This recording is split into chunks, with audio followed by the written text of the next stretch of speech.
अस्सलामुअलैकुम।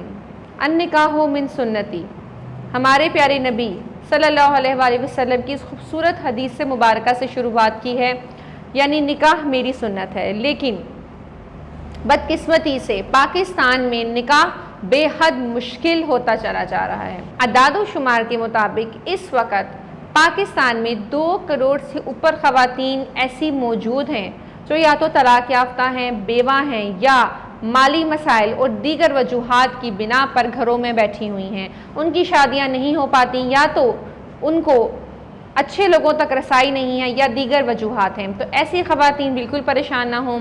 अभी नीचे दिए गए नंबर पर आप अपनी तमाम तर मालूमात व्हाट्सएप करें और हमें वॉइस करें, लेकिन बराए मेहरबानी कॉल करने से ज़रा गुरेज कीजिएगा ताकि हम आपको आपके मुताबिक अच्छा प्रपोज़ल भेज सकें। हम ना तो आपसे किसी किस्म की फ़ीस देंगे और ना ही आपको जहेज़ देना पड़ेगा। हमारे पास ऐसे अच्छे और मेयारी रिश्ते मौजूद हैं जो मर्द हजरात आपसे रिश्ता करना चाहते हैं, रिश्ता जोड़ना चाहते हैं, और वो किसी किस्म की जहेज़ की डिमांड नहीं रखते।